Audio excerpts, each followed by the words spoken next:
Perfect. Good morning, everybody. Welcome and thanks for joining us for our Civil Rights Annual Training. Do make sure you fill out the attendance sheet and send it on back into Sam, and she'll be saving that for your MER. And so without further ado, I'm so happy to introduce Sam Blanchard, our nutritionist, and she is going to lead us through civil rights today. So thanks for coming, and thanks, Sam, and handing it over to you. Great, thank you. All right, welcome to Civil Rights for Federal Fiscal Year 2022. So this is going to be a condensed version of the self-paced training, and we're also going to review some changes that have been made as a result of a civil rights audit that are a routine audit that we've had. I'm going to close my chat so I can see my notes here. Can everybody see my screen? I'm going to assume yes. Yes. Okay, great. Thanks. All right. So welcome to the Equity for All Civil Rights Training. The presentation photos were adapted from California WIC with permission. So USDA requires that all WIC staff attend a civil rights training annually to prevent discrimination, which is what we're doing right now. And again, if some of your staff are not able to make this, there is the self-paced version. I will be recording this, so it will be on our YouTube page. And we just ask that all staff fill out the attendance sheet and send it back as one document. So what are civil rights? Our society was built on the rights for the people, by the people. The Declaration of Independence mentions inalienable rights, which have constitutional, and we have the civil rights. So civil rights are the rights of the individuals to be treated equally. All civil rights categories must be honored and protected to ensure that all people are treated fairly. I'm just going to mute somebody. So there are protected categories which are mandated by the state and federal law.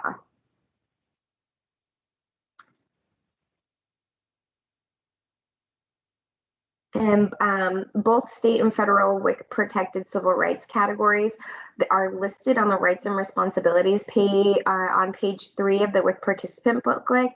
They're in the Spirit MIS, and they're also on our website so that you can reference them there. And I will say that as we develop new materials, the rights and responsibilities will also be listed, and the non-discrimination will also be listed on those new materials. So here are a list of the state and federal protected categories. In Maine, with the agreement with, in agreement with the USDA and FNS, Maine WIC and the Department of Health and Human Services only processes civil rights complaints regarding sex or disability internally. All other complaints are sent directly to the USDA and FNS, so they are not processed here at the state agency.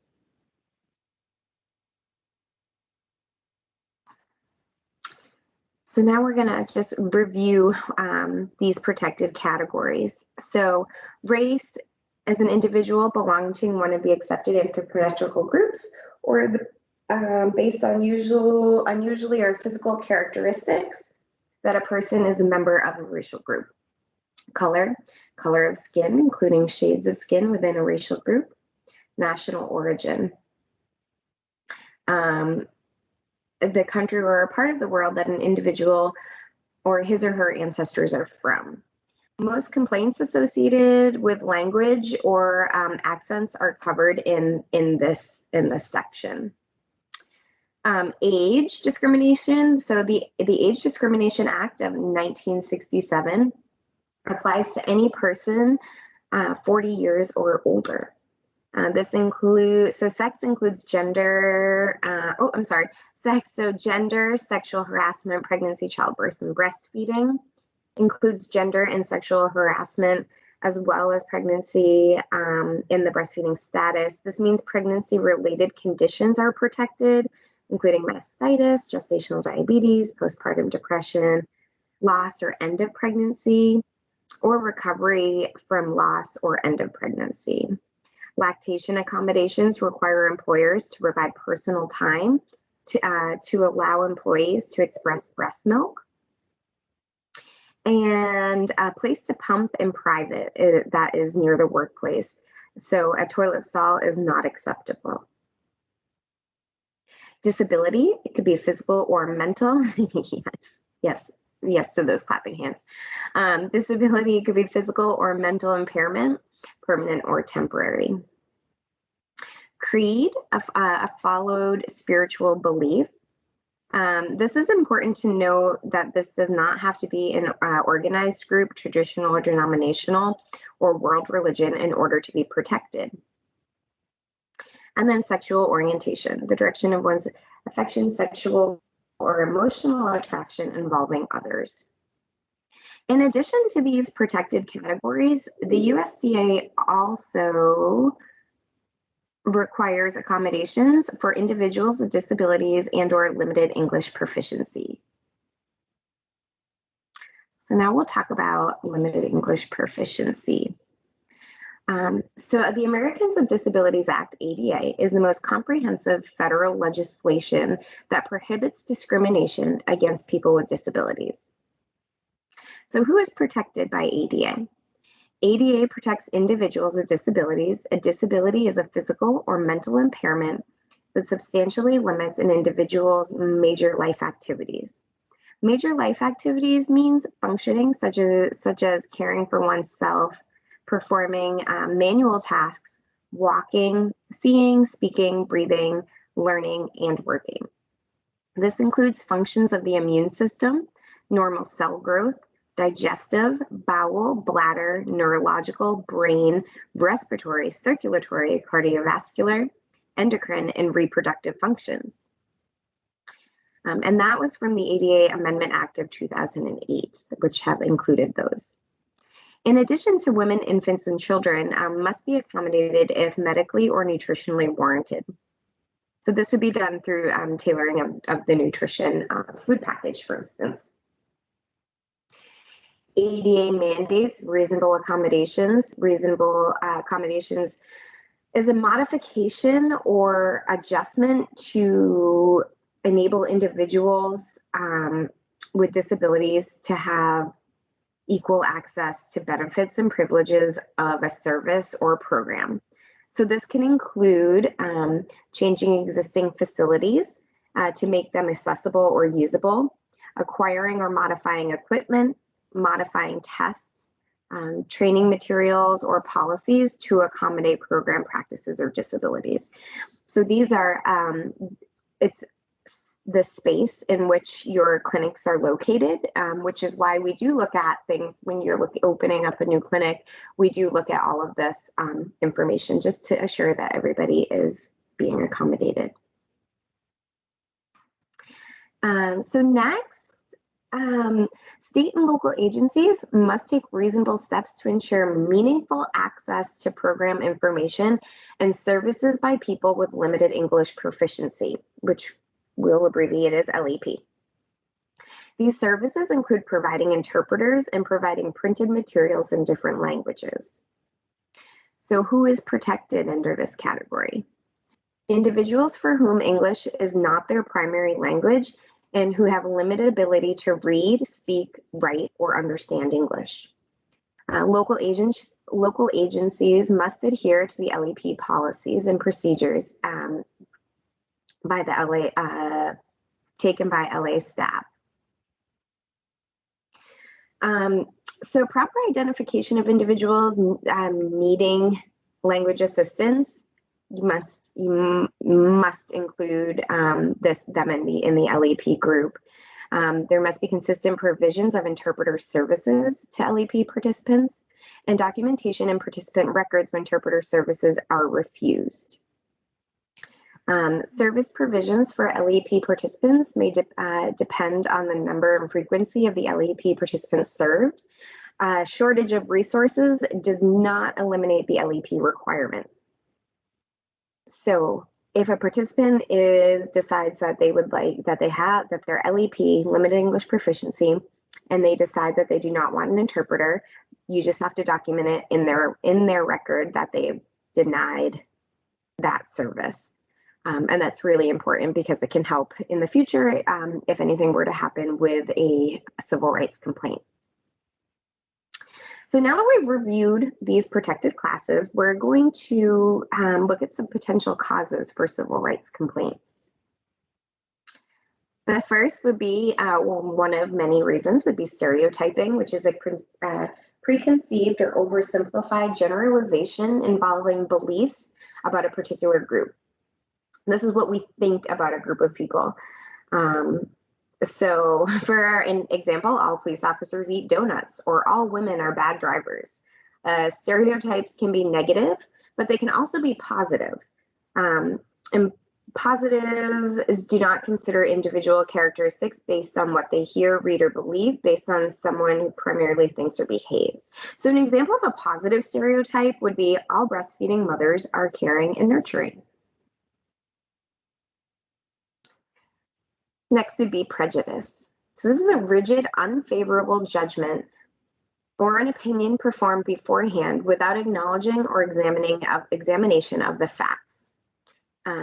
So prejudice is often a prejudgment. It's not factual, and it can be based on race, gender, nationality, social class, or disability. Discrimination. This is the act of treating people differently due to our prejudices. This is our behavior toward an individual or group. Discrimination involves associating individuals to a group we've assigned them to, which usually includes keeping them out of activities or places, treating people with less respect, denying people certain things, not providing the same opportunities to everybody. And end of story, discrimination is illegal. So why does WIC collect ethnicity and racial data? The USDA all USDA funded programs are required to collect this data, and the data is used to determine how well WIC is reaching potentially eligible persons. And this data helps us to identify areas where additional outreach is needed.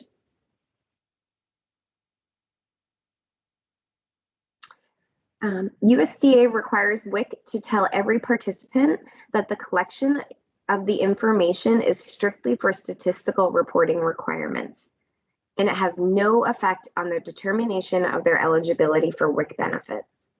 In our policy update section later in the presentation, you'll see a new requirement regarding data collection, and I'll just talk about it right now really quick. So when an applicant does not provide a self-identified racial or ethnicity data, the staff member will inform the applicant or participant that the race and ethnicity will be recorded in the MIS using visual observation in order to record the information as accurately as possible. So we do have to start, just if it's not already being done, we just do need to let each participant know why we're collecting that data and that we will be making visual observations. So if the participant asks how the data is used, you can just explain the information is used by the USDA to determine how effectively WIC is reaching minority groups and to identify where additional outreach is needed.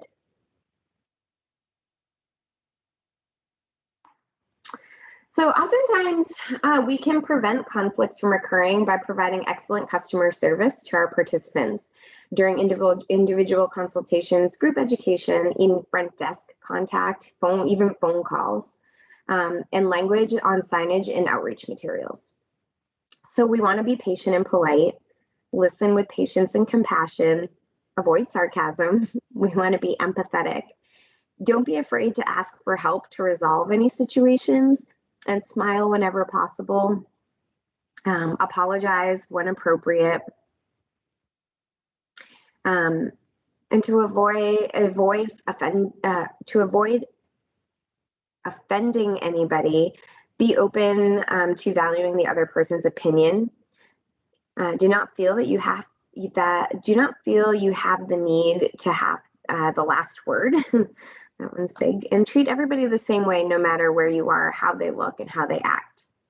Impose policies that impact all people the same, and treat everybody with dignity and respect. While many conflicts can be resolved using these strategies, your safety is the #1 priority. So please be safe. If customer conflicts come up or participant conflicts come up, call 911 if needed.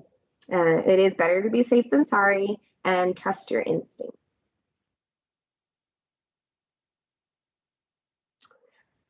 So if a participant claims to have a discrimination against them, there are a couple of steps that we do need to follow.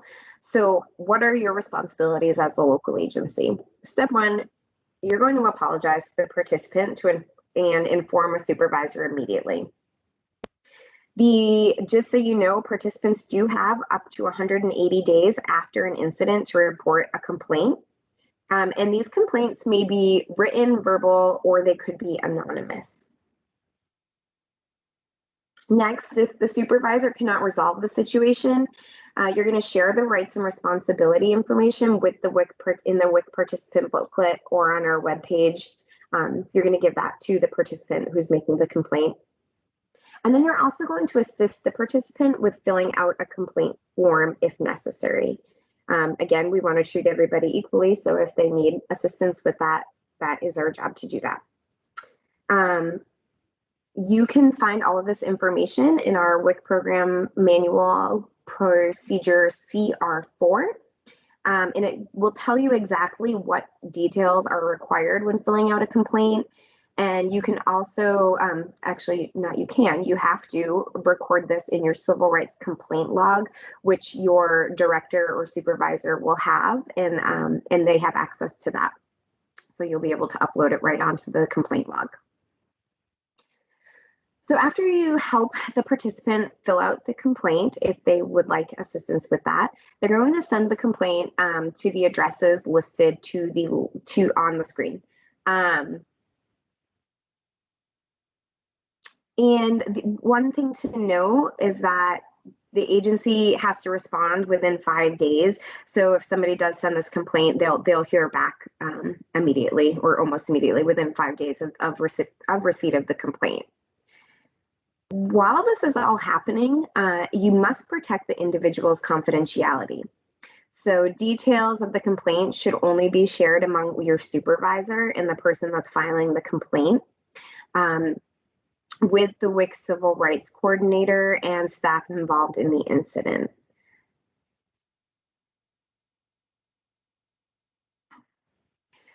All right. So moving forward, public notification. The federal law requires WIC programs to inform potential WIC applicants or participants about program availability, about their rights and responsibilities. We have to share the non-discrimination policy, and we also have to share the complaints procedure.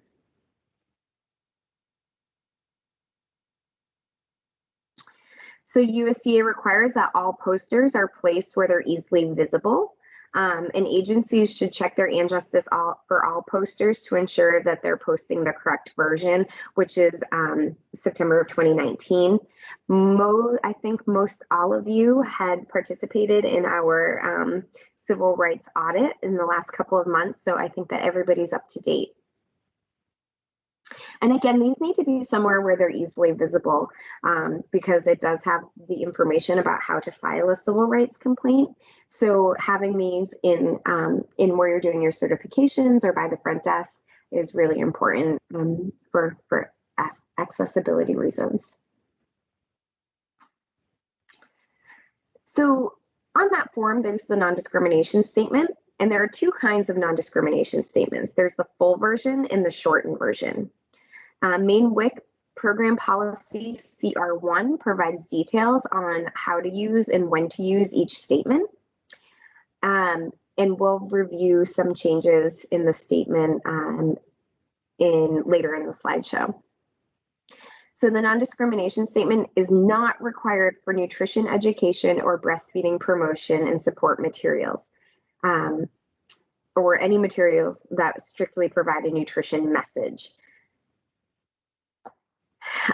So what this means is that it really is if it has anything to do with eligibility or information about the program and program benefits.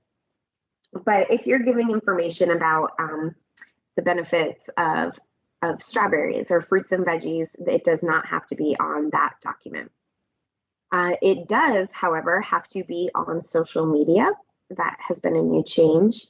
So anytime, if you have a Facebook page, we want to make sure that the non-discrimination statement is on that, or we want to make sure that it's on the direct material that you're posting for that day. So the shortened statement may be used if the material is too small to permit the full statement.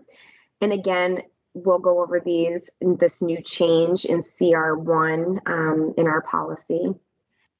Something very important to note about the shortened statement is that it must be the same size as the majority of the text in the material that you're printing. By doing this, it allows the person viewing the material to know that it's equally as important as the rest of the material on the document. So if you can't fit the whole statement, you can use the shortened statement, but just make sure that the size is appropriate.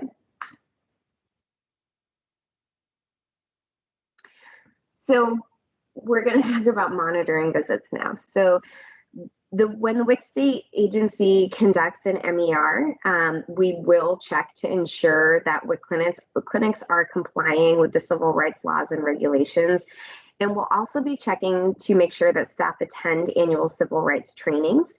This is all part of the MER, regular process.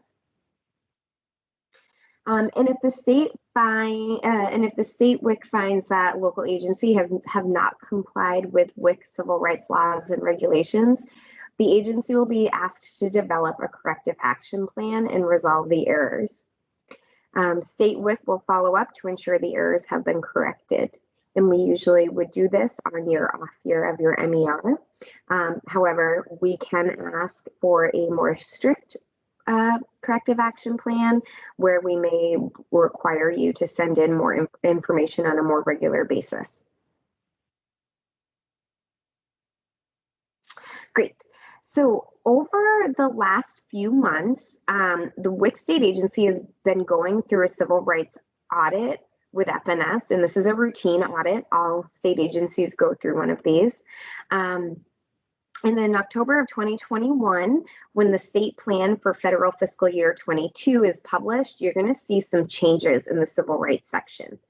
And I am going to pull up those news. I'm going to stop sharing really quick.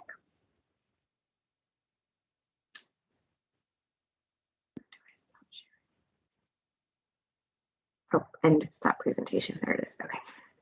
So I'm going to stop sharing, and then I'm going to show you all some of the new changes that are going to be coming up.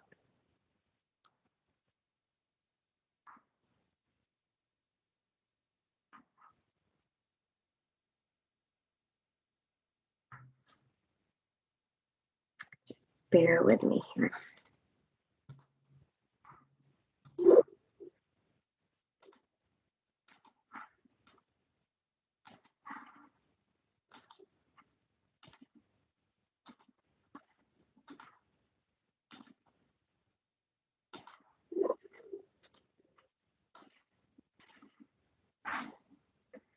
Okay.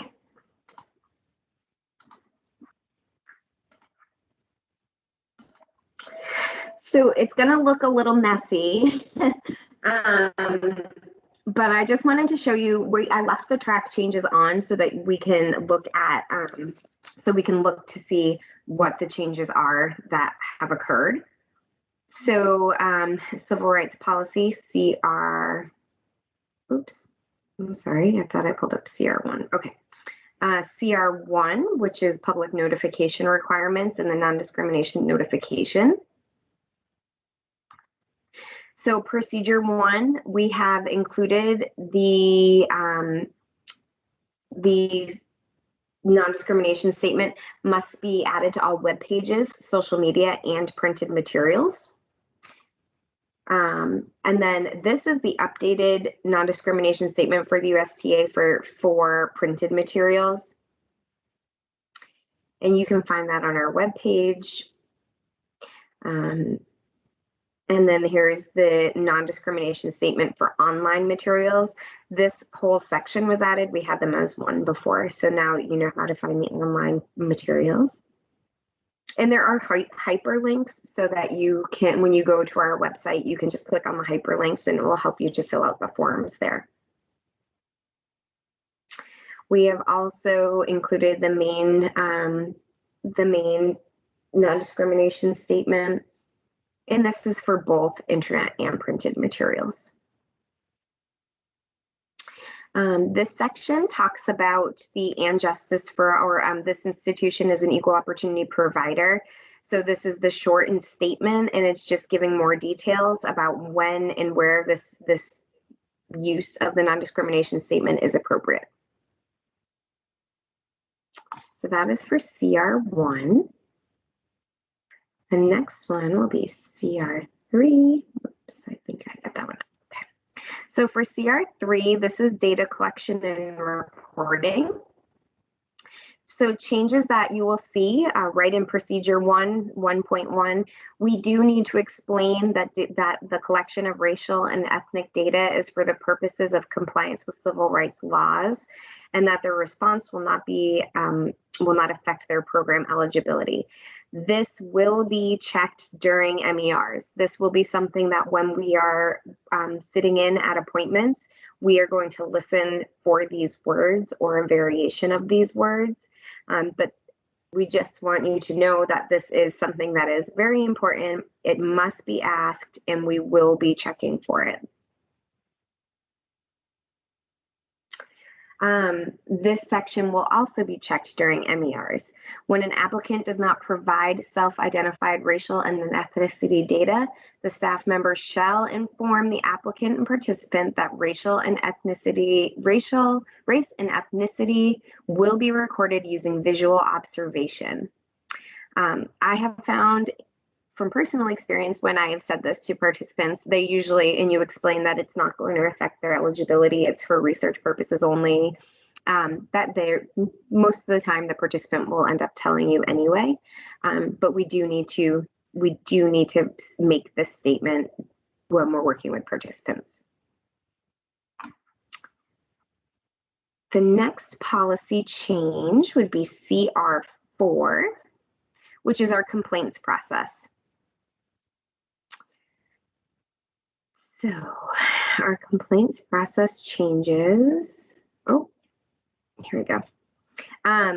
We separated this one. I already saved the track changes. I'm sorry about that. This change, the only thing that we had changed here was that we separated out the federally protected and the state protected. And then we added this statement about who processes what complaints. So that would be the complaint process. And then civil rights number 5. Whoops.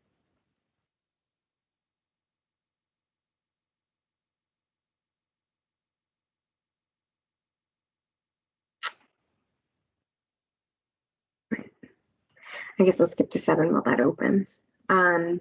So civil rights number 7 are special populations. The changes that we've made include the annual outreach plans, and that we'll also use the notice for language and disability assistance tagline document. This must be included with any mailed correspondences. So this tagline document, I'll open it up and show you if you've not already seen it, but it basically says in our top languages, I think it's the top 20% of our languages in the state of Maine, that there are services available if they need, and there are free of charge. So that's what that document is. This has also, we've worked with your directors to get this uploaded to your web pages if at all possible, and on any social media platforms as well. But this does need to go when you mail documents to people. Just, you know, if it could be whatever you're mailing to them, you need to make sure that this is included. I think that's it for CR7. And I will pull that up so you can see it.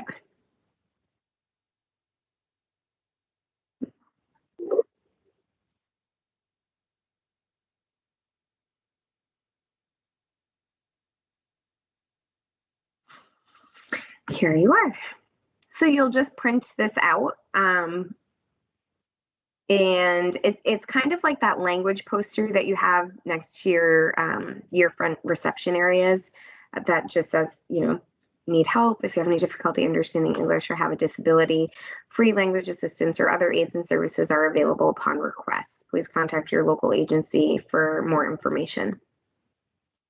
And we have it in Arabic, French, Lingala, Portuguese, Spanish, and Somali.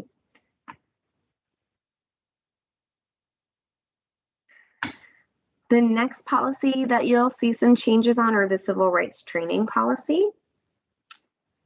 And let me see. Just change some wording here. Included our appendices which show the training available.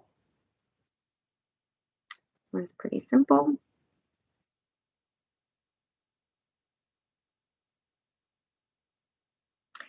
And we went over special populations. Okay, great.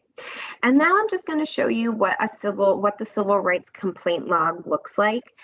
We did make some changes to this complaint log, and which include things like the county. We needed to add the county. That's something that the incident took place in.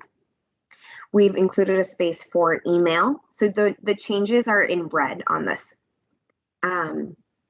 So we need to know the date of the complaint, the complainant information, so name, address, phone number, and email, the location of the incident, including the county, the name of the individuals and organization to have had engaged in an act of discrimination. So that would be the local agency or the clinic that you're at, the person who it is against, and the basis of the discrimination. So are they making a complaint about color, creed, disability, race, sexual orientation, age, or national origin? We do need to know the date of the incident and then describe what happened, name and addresses, and then any additional information, including the findings of the investigation and any discrimination on the final disposition of the complaint, including a corrective action plan if one is taken. And all of your supervisors, all of your WIC directors have one of these on file, and it's usually, I think, in an online format, but they will be able to assist you with filling this out. So I think that is. So if you have any questions, that was a lot quicker than I thought it was going to be.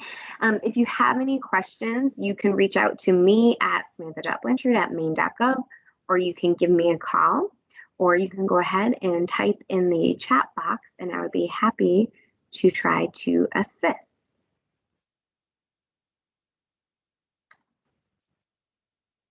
So any questions, comments, anything totally new, or any questions about the policies?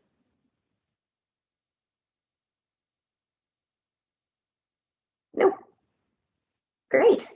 Well, you can all get some time back today, and thank you all for joining. Again, please work with your supervisors to fill out the attendance form, and we will post this training to our YouTube page, and we will also, if you would like, you can have your staff do the self-paced training.